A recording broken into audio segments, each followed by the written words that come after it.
بسم اللہ الرحمن الرحیم۔ اس سورت کی پہلی 10 آیات کے بارے میں حضرت عمر رضی اللہ تعالی عنہ روایت کرتے ہیں کہ جب آپ صلی اللہ علیہ وسلم پر وحی اترتی تو آپ کے چہرے کے آس پاس شہد کی مکھی کی سی گنگناہٹ جیسی آواز آنے لگتی۔ ایک دن آپ پر وحی نازل ہوئی تو تھوڑی ہی دیر بعد آپ نے قبلے کی طرف منہ کر کے اور دونوں ہاتھ اٹھا کر دعا کی، اللہم زدنا ولا تنقصنا وَأَكْرِمْنَا وَلَا تُهِنَّا وَأَعْتِنَا وَلَا تَحْرِمْنَا وَآثِرْنَا وَلَا تُؤْثِرْ عَلَيْنَا وَارْضَ عَنَّا وَأَرْضِنَا۔ اس کا ترجمہ ہے، اے اللہ ہمیں زیادہ کر، تھوڑے نہ رہنے دے، یعنی ہماری تعداد میں اضافہ کر اور کمی نہ کر، ہمیں عزت عطا فرما، ذلیل نہ رہنے دے، ہمیں عطا کر اور محروم نہ رکھ، ہمیں دوسروں پر مقدم کر، دوسروں کو ہم پر مقدم نہ کر، ہمیں خوش کر دے اور ہم سے خوش ہو جا۔ اس دعا کے بعد آپ نے فرمایا، مجھ پر 10 آیات نازل ہوئی ہیں، جو ان پر عمل کرے گا جنت میں داخل ہوگا۔ اور پھر آپ صلی اللہ علیہ وسلم نے قد افلح المؤمنون سے لے کر 10 آیات پڑھی۔ اسے ترمذی نے روایت کیا ہے۔ اسی طرح نسائی نے کتاب التفسیر میں یزید بن بابنوس سے نقل کیا ہے کہ انہوں نے حضرت عائشہ رضی اللہ تعالی عنہا سے سوال کیا کہ رسول اللہ صلی اللہ علیہ وسلم کا اخلاق کیسا اور کیا تھا؟ انہوں نے فرمایا، آپ کا خلق یعنی طبعی عادت وہ تھی جو قرآن میں ہے، اور اس کے بعد یہ 10 آیتیں تلاوت کر کے فرمایا، بس یہی خلق اور عادت تھی رسول اللہ کی صلی اللہ علیہ وسلم۔ یہ حدیث کافی مشہور ہے، کان خلقہ القرآن، کہ آپ کا اخلاق قرآن تھا، لیکن اس کے بعد یہ 10 آیتیں تلاوت کر کے فرمایا، بس یہی خلق اور عادت تھی رسول اللہ صلی اللہ علیہ وسلم کی۔ تو گویا حضرت عائشہ رضی اللہ تعالی عنہا نے پورے قرآن پاک میں سے خصوصاً ان 10 آیات کی تلاوت کر کے آپ کا اخلاق ان کے مطابق بتایا۔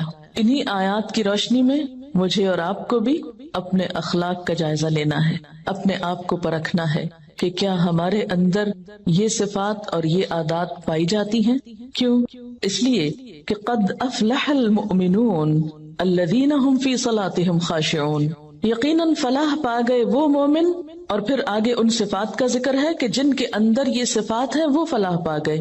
اس سے یہ پتہ چلتا ہے کہ اگر یہ صفات نہیں ہیں، یہ باتیں جو آئندہ بتائی جانے والی ہیں، اگر یہ ہمارے اخلاق اور کردار کا حصہ نہیں ہے اور ہم ان صفات سے محروم ہیں تو ہم رزق پر ہیں، کہیں ایسا نہ ہو کہ اس کامیابی سے محروم ہو۔ اگر ہم حقیقی معنوں میں کامیاب ہونا چاہتے ہیں تو پھر کوشش کر کے ان صفات کو اپنے اندر پیدا کرنا ہوگا۔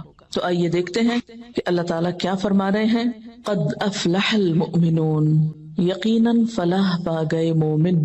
فلاح پانے کے لیے سب سے پہلی صفت ایمان۔ ایمان کے بغیر اگرچہ یہ صفات ساری یا کوئی ایک آدھ دن میں سے کسی شخص کے اندر ہو بھی تو اس کو اس سے فائدہ نہ ہوگا۔ یہ صفات بھی اس وقت فائدہ دیں گی جب ایمان ہوگا۔ یہاں کامیابی کے لیے لفظ فلاح استعمال ہوا ہے، کامیاب ہو گئے مومن، فلاح پائی مومنوں نے۔ تو فلاح کا لفظ فے لام ہے سے ہے، جس کے 3 معنی ہوتے ہیں، نمبر 1 پھاڑنا، نمبر 2 کامیابی، اور نمبر 3 بقا، باقی رہنا۔ فلاح کے معنوں میں جو چیرنا، پھاڑنا، کاٹنا ہے، اسی سے لفظ فلاح بھی نکلا ہے۔ کاشتکار کے لیے لفظ استعمال ہوتا ہے جو زمین کو پھاڑتا ہے، چیرتا ہے، کھیتی کاٹتا ہے اور کامیاب ہوتا ہے۔ پھر اسی طرح دوسرا معنی فلاح کا کامیابی ہے، تو اس کے معنی میں یہ بات آتی ہے جیسے کہ قاموس میں آتا ہے، فلاح کا معنی ہے ہر مراد حاصل ہو اور ہر تکلیف دور ہو۔ یعنی کامیابی کیسی، یا کامیابی کا مفہوم کیا ہے اس میں؟ ہر مراد حاصل ہو، یعنی جو دل چاہے وہ مل جائے، اور ہر تکلیف دور ہو، یعنی جو ناپسندیدہ چیزیں ہیں وہ انسان سے ہٹ جائیں۔ اس قسم کی کامیابی کے لیے یہ لفظ فلاح استعمال ہوتا ہے۔ اور تیسری چیز بقا کے ہے، یعنی اس میں لفظ باقی رہنے کا معنی بھی ہے کہ کامیابی ایسی نہیں جو وقتی ہو۔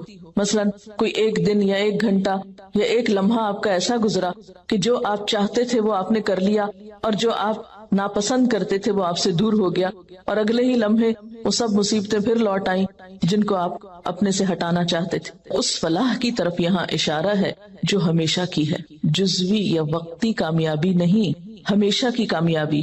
اسلام کی نظر میں مفلح وہ ہوتا ہے جو دنیا میں رہ کر اپنے رب کو راضی کرے اور اس کے بدلے میں آخرت میں اللہ تعالیٰ کی رحمت اور بخشش کا مستحق ہو۔ اس کے ساتھ اگر دنیا بھی مل جائے تو اچھا، اگر دنیا نہ بھی ملے تو جو شخص آخرت کی کامیابی پا گیا وہی دراصل مفلح ہے۔ اس ساری ڈیفینیشن کو سامنے رکھا جائے تو دو تین چیزیں سامنے آتی ہیں۔ نمبر ایک، اس کامیابی کے لیے کوشش ضروری ہے، یعنی پہلا معنی تھا نا اس میں پھاڑنا، چیرنا، کاٹنا، یہ سارے کام مشقت والے، جیسے پیچھے جہاد کی بات تھی تو یہاں پر فلاح کے معنوں میں اسی مشقت کی روح موجود ہے۔ دوسری بات یہ ہے کہ اصل مفلح اور کامیاب وہ ہے جس کی ہر مراد پوری ہو اور ہر تکلیف دور ہو، اور ایسا ہونا دنیا میں ممکن نہیں۔ اس لیے کوئی شخص جو دنیاوی اعتبار سے کامیاب کہلاتا بھی ہے وہ حقیقی معنوں میں کامیاب نہیں۔ تو ہم جب کامیابی کے لیے کوشش کریں تو صرف دنیا کو سامنے رکھ کر نہیں، آخرت کو سامنے رکھ کر باقی رہنے والی یعنی بقا کے معنی بھی مد نظر رہیں۔